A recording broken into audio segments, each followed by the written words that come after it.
Good afternoon, everyone. I am Cadet Randall. Today, I will be conducting an unclassified brief of the execution paragraph of the OPORD. I will be briefing a raid operations.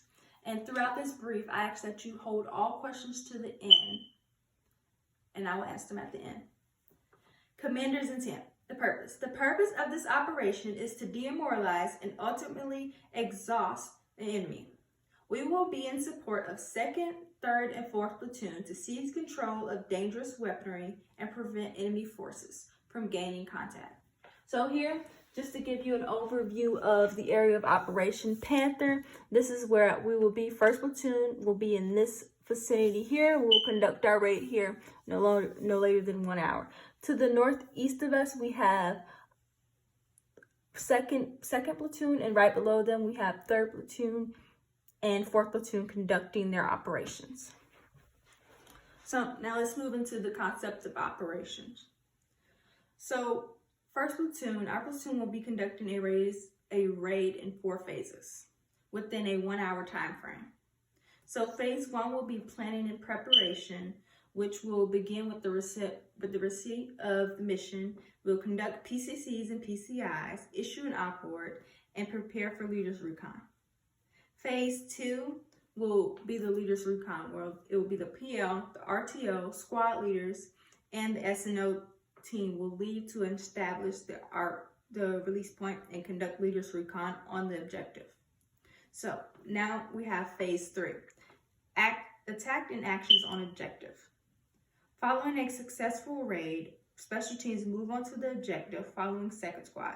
Decisive action is successful disruption and destruction of enemy forces, followed by treatment of casualties. And then finally we have phase 4, which will be our withdrawal.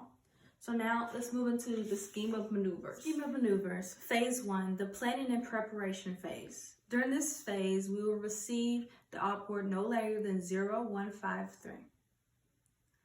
We will be conducting PCCs and PCIs at the squad level, at the lowest level team leaders, while I'll be instructing squad leaders to disseminate information that is needed for each subordinate to successfully complete their job.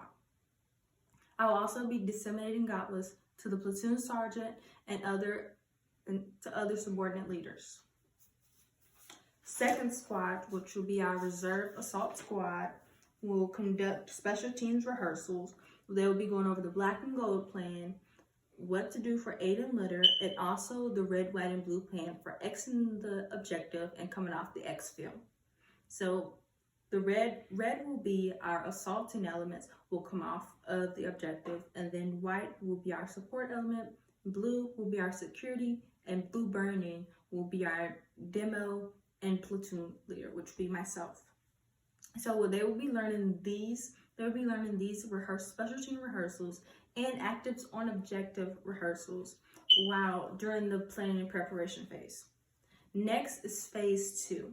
Phase 2 is the leaders recon. Squad leaders, the platoon leader, myself, and my RTO and the SNO team will move at a 90-degree angle for 150 meters to our projected release point, where we will set our rucksack plan, and from there we'll move and place our SNO.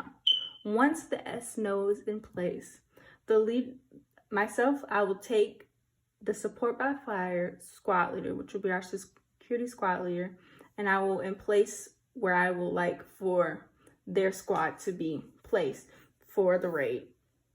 So it will be set by special markings of a tree and a branch to the side. Next, I will be in placing the assaulting element. The assault line will be alongside the support by fire element. Assault 1 will be in place, and assault 2 will be the reserve element because they will be a part of the special teams, and the special team will be at the release point with the platoon sergeant at the start of the mission. But this is where projected the assault line will be. Next, I'll be in placing the security elements on both sides. And the security element will also be a part of our recon, which I didn't mention prior, so that they'll know exactly where it will be. They will not be staying there. They will go back to the ORP to pick up everyone else in just a few. But after I place the security elements on both sides and give each squad leader the sectors of fire for their squad of the objective and primarily where the objective will be, we will then go back to the ORP, pick up the rest of the platoon, and conduct our rucksack plan. So we will have security element, and then assaulting element, and then assault 2, all placed in here, waiting to be in place by their squad leaders. So the first on the objective will be the support by fire, because the support by fire will be the most important objective for our objective. So next we'll be in place in the security element, and they will be within 90% sight of the enemy. And then next we will in place our assaulting element on the assault line.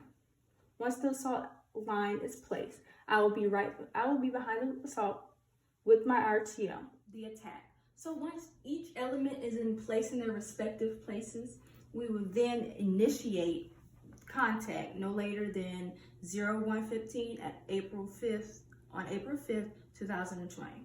So once contact is approved, I will have my RTO radio to the alpha team leader of the security element to launch a grenade, and that'll also set the Bravo team to launch a grenade here too, so that we block the enemy and close the door so the enemy cannot get out. And so that is when the assaulting element will start engaging with the enemy and just complete a madman until the enemy is suppressed. Once the enemy is suppressed, I will shift fire up support by fire so that assault 1 can assault through the objective. Once assault 1 has assault through the objective, they will perform a 360 security, and then it will be time for the support by fire to then assault the objective, kicking any weapons and getting through the objective, and also completed 360 security.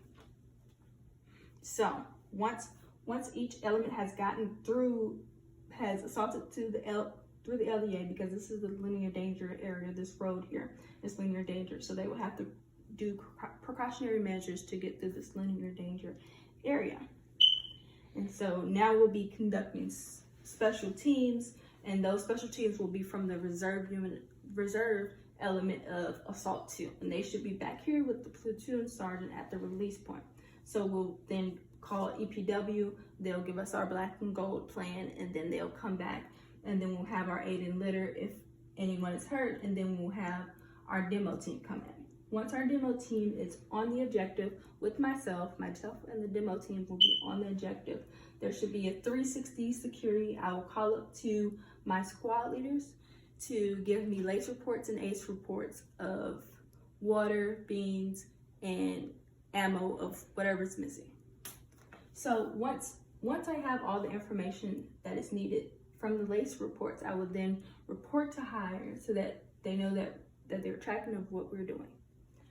Once we have this, we'll be pulling 360 security alongside the LOA, the limit of events that they've crossed previously. Once the objectives are set and we are initiated to move, we would then do our exit plan, our withdrawal plan of red, white, and blue, and we'll exit out the X field, which is about 5 meters from the S&O point, close to the release point. So that's the X field where the PSG and the medic will be waiting to release everyone back to the rucksack plan. Once the rucksack plan is complete, we will then pick up our rucks. We will go 1,000 meters out past the objective rally point. And once we've reached the objective rally point, we'll have a patrol base, and we'll have a patrol base that's already marked with 3 X's landmarks established, and we'll establish 100% security. And then I'll radio up to headquarters and await orders to conduct follow-on operations or exfil the area of operations. So next, scheme of fires. So we are second in priority of fire as to conducting our mission. Second from, as I showed on the map earlier, this is where we are. in relation to other platoons. So prepare to copy. Our grid coordinates are Echo Golf 83509706. Coordinates, integration, and synchronations of close air support with of the Ariana 32nd 51st Special Purposes Forces, support by Fire Brigade Airborne. Fires will be employed to maximize integration of organic and direct fires with the scheme of maneuver. So, casualty of action plan. So during phase 1 and phase 2, our CASEVAC will be located 50 meters from the ORP to the release point. So right in here is where our first CASEVAC will be during phase 1 and 2 of the leaders recon, then the planning prep, and the leaders recon. So this is where CASEVAC will be. Our CASEVAC will be set here during that time. Then during phase 3 and 4, we'll be located 50 meters away from the designated X field, which will be right in here. When you X field the objective, to get out the objective will be right here. The PSG and medics will be right there, the CASEVAC plan. And ground CASEVAC will be primary means to evacuate casualties. Secondary will be medevac, aircraft or hoist. So if we need to, we have that set in place as well here. They will all be here during the 3rd and 4th phase of the operation. So, tasks to subordinate units. So, our main task is to establish raid position to the south of area of Operation Panther.